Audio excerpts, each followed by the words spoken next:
My name is MRJMAN, and since Barbie from Geography Now is nearing the letter P countries to talk about the Philippines, and since I'm a Filipino, I will discuss you more about the Philippines as a preview. Note, I will only use my knowledge and a bit of research about my country, but not the same caliber as Barbie's Geography Now series, so without further ado... It's time to learn geography now! Pilipinas. So anong alam mo tungkol sa bansa nito? Pero una, ang bandera. The flag of the Philippines is very unique because it is the only flag that switches colors. If the color red is on top, it means that a state of war is declared. On the other hand, if the blue is on top, the country is in a state of peace. Since the flag shape is the same as Cuba and Djibouti, no pun intended, it tells a story for many Filipinos. The blue stands for freedom, truth, and justice. The red stands for valor, courage, and patriotism. The white triangle stands for equality and fraternity. The sun represents democracy and sovereignty. The 8 rays symbolizes the 8 provinces that started the Philippine Revolution in 1896, while the 3 stars represent the 3 main regions, Luzon, Visayas, and Mindanao. The Philippines is located in Southeast Asia, a small island country consisted of 7,107 islands, 81 provinces, and 145 cities. The Philippines is an island where the ocean serves as a border from other neighboring countries. In the west and north part is the South China Sea, while in the east is the Philippine Sea. The south is the Celebes Sea, and in the southwest is the Sulu Sea. The country is divided into 3 island regions, Luzon in the north, Visayas in the center, and Mindanao in the south. The capital city, Manila, is located in the Luzon region. In fact, Manila is the only second largest city in our country with 1.7 million inhabitants. That goes to Quezon City with an estimated of 2.9 million inhabitants. Oh, fun fact, Quezon City was one of our capital from 1948 to 1975 until it was moved to Manila by this man in 1976. We'll talk about him later. Other cities larger than Manila and Quezon City are Caloocan, Davao City, Cebu, Zamboanga City, Taguig, where I'm currently resided at, Pasig, Cagayan de Oro, and Parañaque. In the not so inappropriate section of territorial disputes, the Philippines has only 2 of them. One with Indonesia over the state of Sabah on North Borneo, as the territory had once been part of the Sultanate of Sulu, a Muslim state existed from 1405 to 1915, which included the disputed North Borneo. The British seized the land for a long time until it was given by the newly independent Malaysia in 1963. While the most talked about territorial disputes in our country that every Filipino, myself included, does not want to talk about, and you hear this a lot on Philippine news, is of course the South China Sea, or most Filipinos call it the West Philippine Sea. Basically, the quickest way I could put it, I own the Spratly Islands, the Scarborough Shoal, and this part of the sea. No, I own the Spratly Islands and this part of the sea. No, I own the Spratly Islands and this part of the sea. No, I draw this line back in the Ming Dynasty. I own the whole South China Sea because has the name China on it. And the Spratly Islands, I'm the original ownership, so it should be mine. I own this part. No, this part of China belongs to us. Shut up, Brunei! That's the Spratly Islands in a nutshell. Let's go to the physical geography.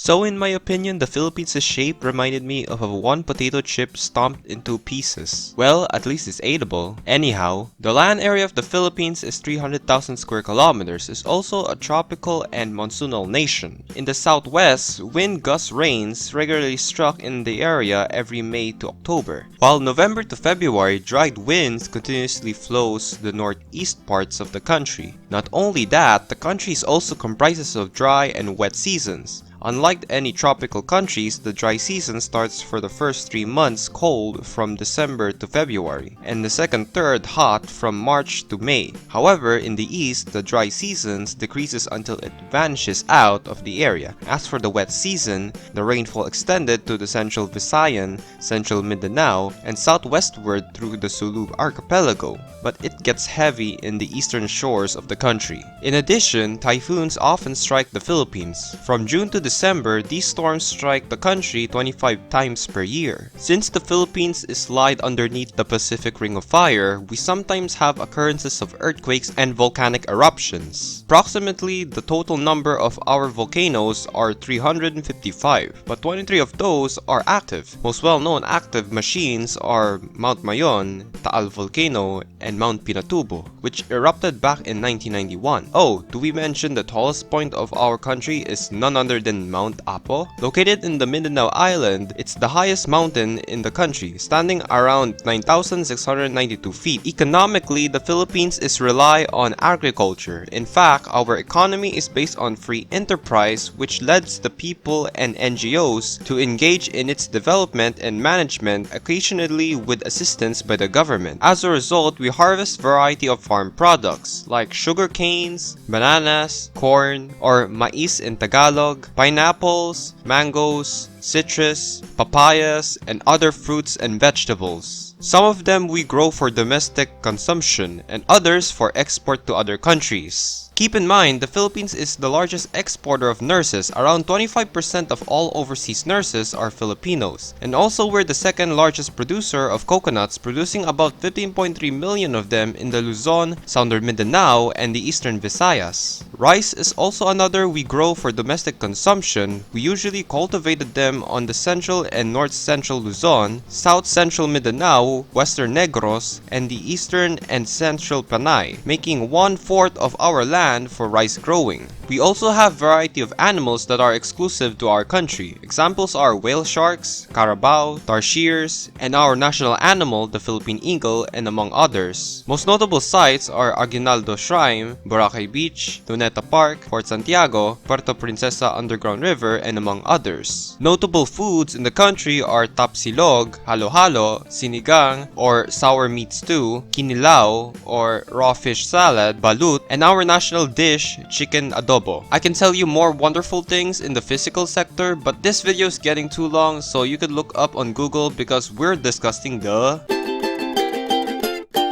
So how do I describe a typical Filipino? I can describe it in 3 things. 1, we're nice and kind. 2, we're shy to people sometimes, mostly if they gave us money as a gift or accessories as well. And number 3, we're very religious. The population is about 104 million people and is ranked number 13th of most population in the world. About 24.4% is Tagalog and 11.4% identified as Bisaya, 9.9% are Cebuano, 8.8% Ilocano, 8.5% Hiligayon, 6.8% Bicol, 4% are Waray-Waray, and 26.2% are others. We use the Philippine peso or piso as our currency. We use the types A, B, C style plug outlets, and we drive on the right side of the road. The official language of the Philippines is Tagalog and English. English is used on business and personal communication. As the country is the 5th largest English-speaking nation, we easily speak and understand English when it comes to speaking to foreigners.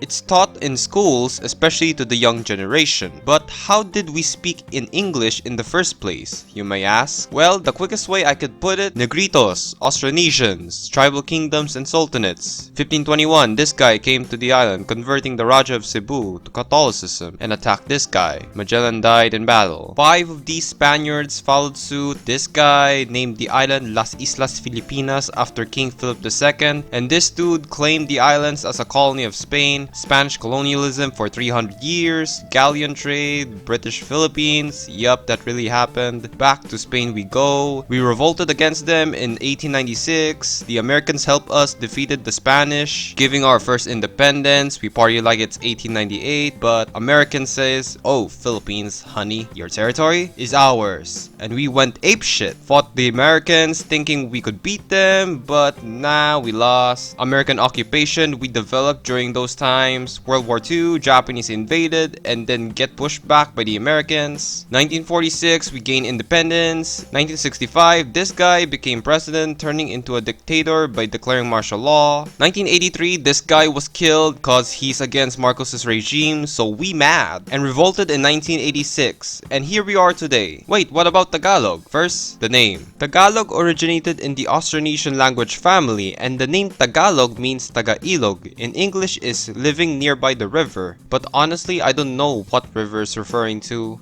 I mean, Filipinos do not even know it too. Anyways, the language is spoken mainly in Central Luzon and the Palawan province. The language consists of mix between Spanish, English, and Malay. I'll give you some examples of Tagalog. Pumunta ka na ba sa eskwela? Hoy, habulin mo yung bus. Naawa ako sa bata na naglilimos sa kalsada. And my favorite, mabuti naman. Insert joke there. But Tagalog isn't the only language we speak in the country, as we also have multiple languages, totaling around 175, and comprises in various dialects and grammar that people speak in other regions.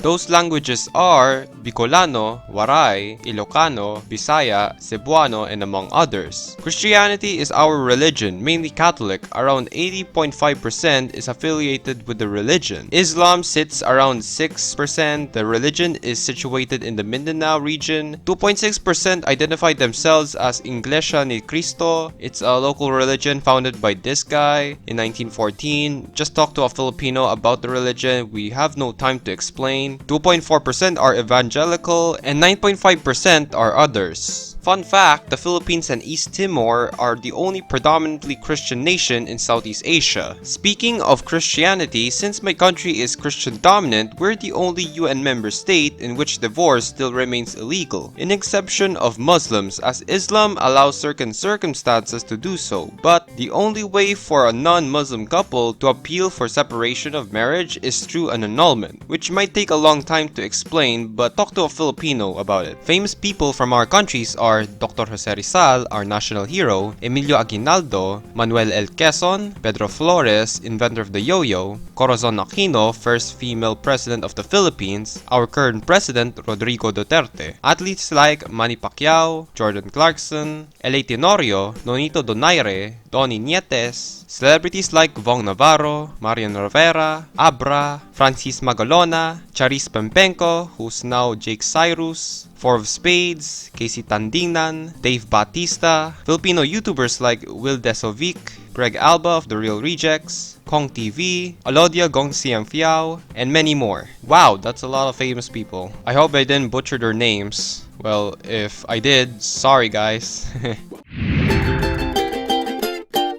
Since the Philippines is such a cool kid in the stage, of course we have some friends, it's obvious. First of all, as a founding member of the Association of Southeast Asian Nations, or ASEAN, we get along with our fellow Southeast Asian nations, Vietnam and Laos in particular. The Philippines took care and aided many Vietnamese from both North and South during the Vietnam War. As a matter of fact, we previously allied with South Vietnam, which makes our relations with the North more strained. Today, the Philippines and Vietnam relations soften with many doctors, teachers, workers working in Vietnam, and we cooperate in bilateral agreements on trade and investment, fisheries, oceanic affairs, defense, and security cooperation. Laos is pretty much the same. During war times, we sent humanitarian aids, and today we send teachers in Laos to teach English, in which we hold on the top of that position in their country. Japan pretty much gets along with the Philippines. The two wanted to forget the whole World War II thing. Japanese companies have also established business relations with local businesses. Filipinos can't get over with anime and Nintendo, and we have Japanese communities in Manila. When it comes to South Korea, well, we fangirl over the country.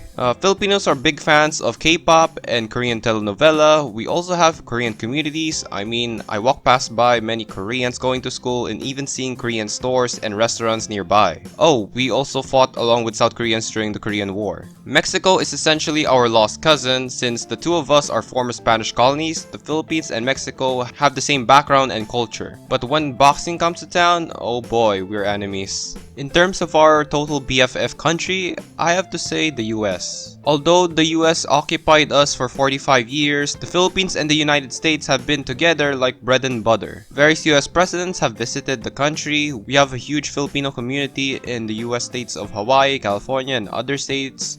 We have Americans flock directed towards our country to vacate on many beaches and beautiful historical sites in our country. Since we signed a defense treaty in 1947, American troops have diplomatic ties to defending our country for a long time. Philippines and US troops have have multiple military exercises, and we allow them to build bases in our country. American companies is heavily investing in our country, creating businesses and free market trades, and many young Filipinos admired American culture and entertainment. Fun fact, the Philippines is the most pro-American in the world, around 85% than America itself with 84%. Oh, I forgot to mention from the video, we have relations with the European Union and sort of China. Okay, let me elaborate. And I'm sorry guys if I'm talking like this because I have a running nose right now while recording this video. With the EU, the proposition of our relationship shares with diplomatic, economic, cultural, and political relations. Not only that, they also allocate on humanitarian reliefs, poverty, and fighting against terrorism in southern Mindanao. With China, however, we have this love-hate relationship. It's complicated between the two of us. Although China and the Philippines indeed beef over the South China Sea, aka feuding over the South China Sea, we still have historical relationship for both countries. Chinese merchants and traders already coming to the Philippines trading variety of materials like silk and other material products during both the pre-colonial and the colonial period. The two nations opened up to bilateral and cooperative relations since the 90s. We also have a huge Filipino-Chinese community in our country. I mean, for non-Chinese and half-Chinese, we Filipinos love to munch on tikoy every Chinese New Year. Oh, we also call them chinitos and chinitas, by the way. And finally, the Manila street of Binondo is home of the Binondo's Chinatown, regarded as the oldest Chinatown in the world. I hope you enjoyed this parody video of geography. Now, if I left some information or facts about my country I didn't mention, tell in the comments below, because that's all I could think of and research. And Barbs, if you're watching this, again, this is just a parody video about my country, no need to strike this video. But thanks for watching and stay safe.